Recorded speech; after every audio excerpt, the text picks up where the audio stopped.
Hey guys, this is Eric Weingartner with Weingartner Racing. Today's video is one that you guys seem to enjoy a lot of, is whenever I do an analysis on a ported head. So a little backstory, customer said, hey, can I send you in a head? Could you flow it and give me your analysis of what you do on it? Could you do a video for it too? And I said, yeah, sure, no problem. Now I'm not sure if he ported these heads themselves. I don't think he did. I think someone else who ported them, he just bought these. But he said, hey, can you just do an analysis and tell me what you think? So sure, no problem. So you're looking at this head. This is a small block Chevy head. And I know for you Ford guys, LS guys, you're like, man, when are you going to do ours? It kind of just depends on when stuff comes in.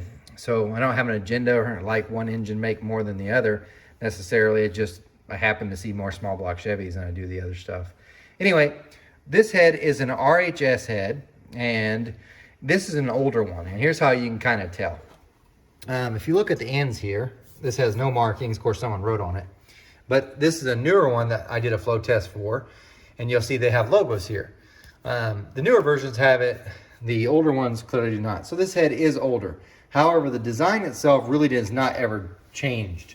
They might have changed as far as valve seat material and who's actually machining the head, but as far as the actual head itself, it's the same.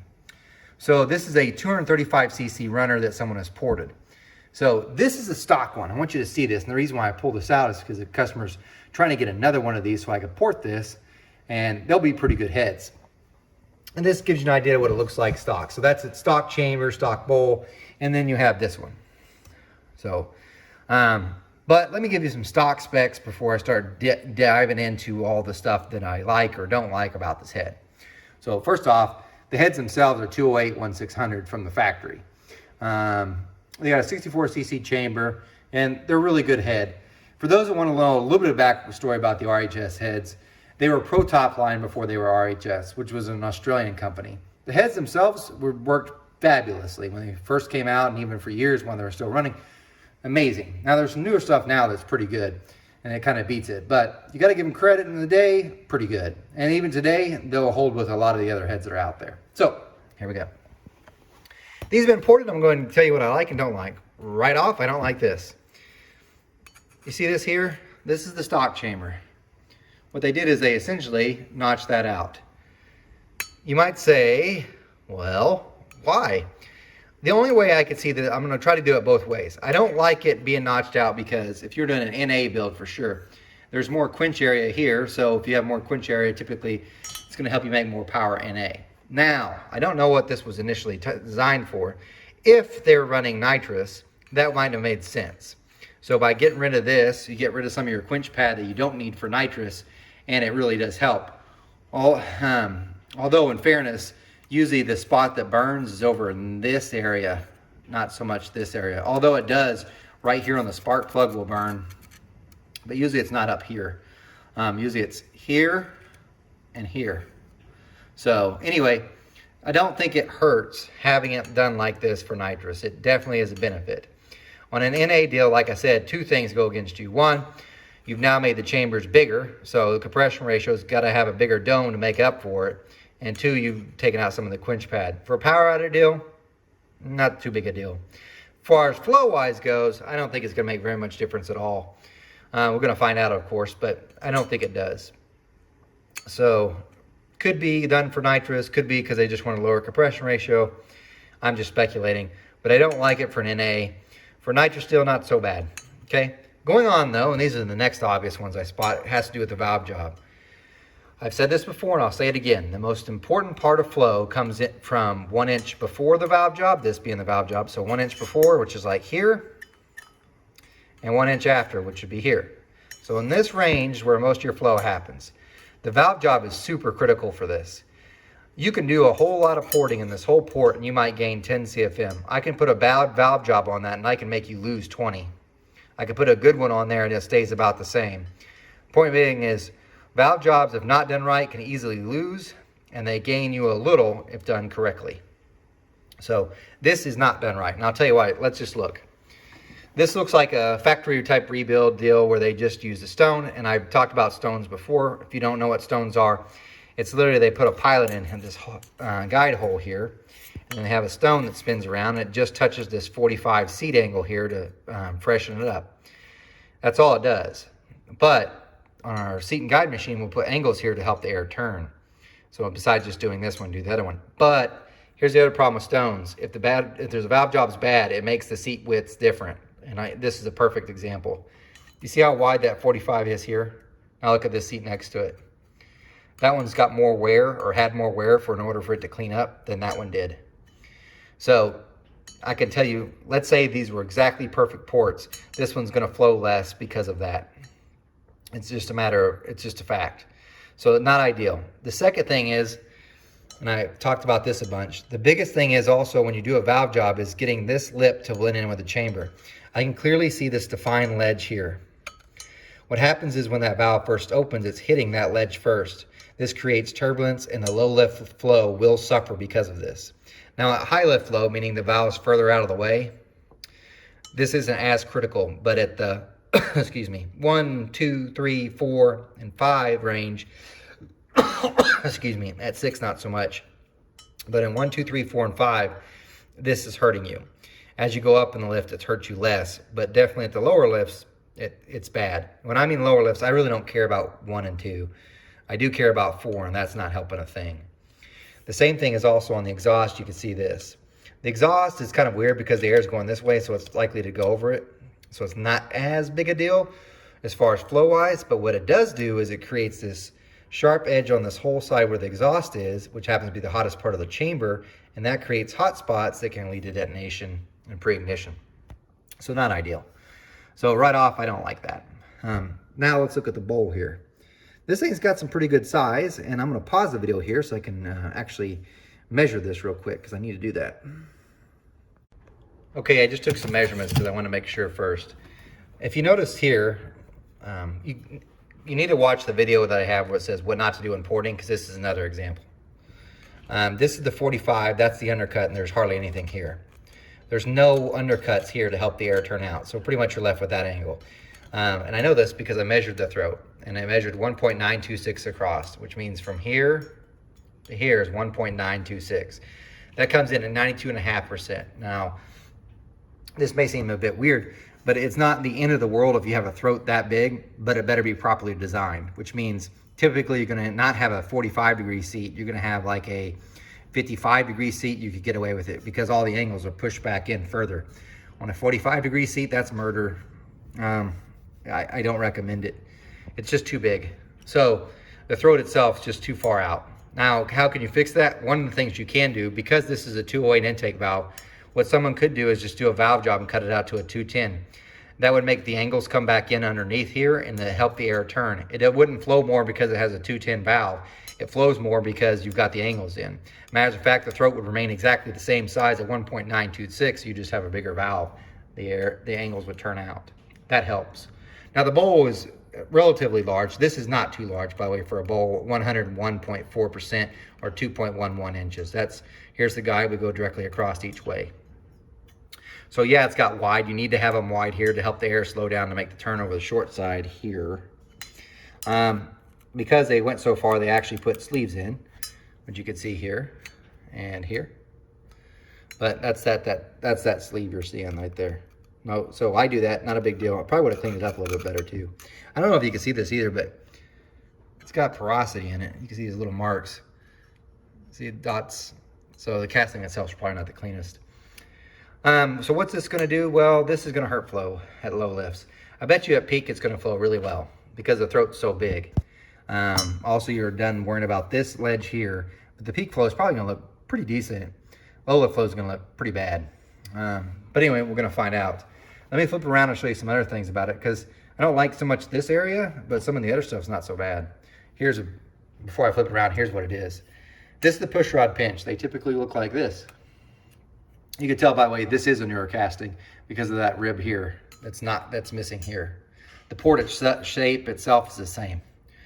If you look here, they have welded up the pinch and then ground it for the push rod clearance. This means you have to run shaft rockers. If you leave it like this, of course you can run a stud because you can see the guide plate there. When you weld up here, you have to run shaft rockers because what's gonna happen is they'll have an offset on the rocker where it moves the cup that the push rod touches over so it clears this spot. What's this allow you to do is make the slot bigger. So let me flip it around and I'll show you what I mean. Okay, here's the intake face spot. Now, because the push rod slot is welded, which you can see here a little bit better, they made the push rod pinch bigger. That's this area right here. Back to the stock one, you can see here how small it is. Okay, this one's much, much larger, and I measured 1.33 inches wide. I measured 2.224 tall. I didn't take out the corner radius, but that gives me a cross-sectional area of 2.97 through here, which is ginormous. That is really, really large. Now, is it too big for engines in general? No, because it really depends on how many RPMs you're turning. So I say it's large because 90% of the people that have small block Chevys probably are not turning near what that area requires, or don't have an engine big enough to use it. That's very, very large. So to give you an idea, that'd be like, and I'm just off the top of my head, I guess I could look up the calculations, but I would say in general, if you were doing a 434 and you're turning 7,500 RPM, that's the cross-sectional area. You might need actually probably more RPM than even 7,500 RPM to get there. That's bigger than what I would use. So that's huge, very, very large. Not to say it can't be used, but it means that you're gonna have to either one, build a bigger engine and also turn in more RPMs to make it work. If you're trying to put this on a 3D3, good luck. You're gonna be 95, 85, a lot of RPM to make that pinch work. As a matter of fact, the pinch is so large that it's actually not a pinch anymore, because I did the math, and if you do the throat, that area comes up to 2.91, not taking out the valve stem diameter. This is 2.97, not taking out the corner radius. But I don't have to tell you, that's larger than it is at the throat. So the minimum cross-sectional area is actually at the throat on this head, which is kind of what you would want to have, except for things are so odd and off on it. So you've got a still 208 intake valve, so this has enough area to turn RPM. The throat area doesn't. You need a really bigger valve for the RPM you'd want to turn, so it's kind of going both ways. The shape itself that they did amazing. It looks really good. It's just very big, and maybe they just got on the internet and, bigger pinch, and that's going to be the ticket. I've done videos about that before. Having the pinch bigger does help you when other things are the restriction, and it has to match the RPM. Just making it bigger does not help most people, so just keep that in mind. So I think it's going to flow a lot at peak. It's another indication that it's going to do really well at peak. I haven't flowed it yet, and the reason why I try not to flow it till I'm done talking, so I can make myself look like a complete idiot when I look at the flow sheets. But there's some other things that's going to hurt it too. So before I show you the exhaust port, I want to show you the intake valves and exhaust valve. This is the intake valve. If you watch my videos, you'll know there's something wrong with it right away. There is no back cut. We almost always put a back cut on the intake. I don't know of a time when I don't. And the reason why it helps low lift flow, it might give up some peak flow, but big deal. That's worth horsepower. It is, and it's really easy to do. I say it's easy. If you've got a machine shop, any machine shop can do it really. So yeah, it needs that. That's going to hurt the low lift flow. However, the peak flow numbers are going to look even better because it has no back cut. The exhaust valve is this one. Now it's semi-tulip design. It doesn't need a back cut, and it should do fine. Let's flip around and look at the exhaust ports now. Here are the exhaust ports. They don't look that bad. And they didn't make a classic mistake I see some people make. Some people make them big. They also make them big at the bottom. If you're trying to increase the port size of your exhaust port, try not to lower the floor unless you absolutely have to have the area and there's nowhere else to take it from. So they've made it wider, which is good. And they made it a little bit taller too. They might have dropped the floor a little bit looking at the stock one here, but it doesn't look like they did. They didn't take off much, which is good. So they went wider and up a little bit. Definitely wider. You could tell from the widths how close it is to that bolt hole compared to what this one is. So this should do fairly decent on the exhaust, but now I'm going to go ahead and put it on the flow bench. I'm going to float it on the Sanyas. It's 4155 bore, no exhaust pipe, and I'll share the results with you. So I flowed the head, so I'm going to share the results with you.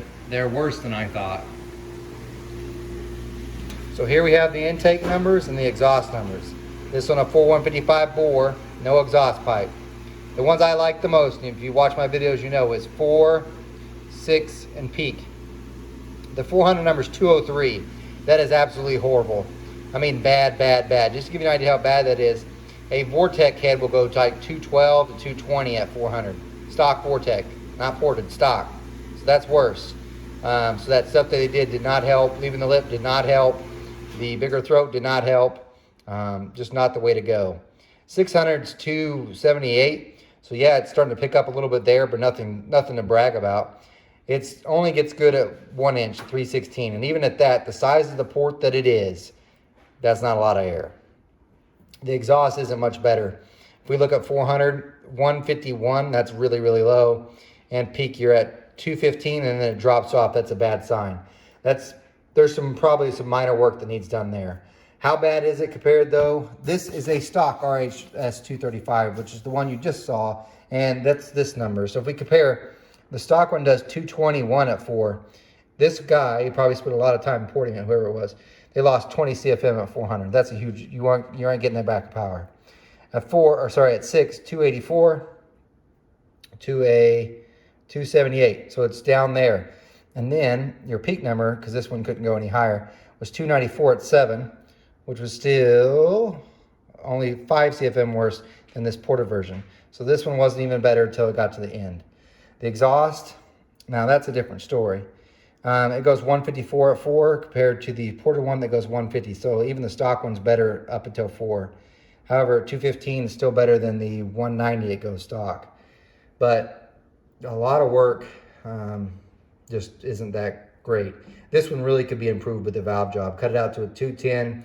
I'd probably put like a 50-degree valve seat, maybe even a 52-degree valve job in it with a 210 seat. That what you would say, well, that's going to hurt your low lift. No, getting the angles is probably going to bring it up, and it'll boost these numbers here. That chamber thing probably is the reason why it kind of does this weird stall thing, because look, you went 300, 300. Those almost the same at 7 and 8. Doing that chamber work probably did that, because that's right about where that valve is at that point. So that didn't help. But just some things that could be improved on. So if you got a head like this, and you're looking at it, you want to know what it would do or what changes it would make, there it is. So anyway, guys, thanks for watching. Remember, I'm no Superman. You guys take care.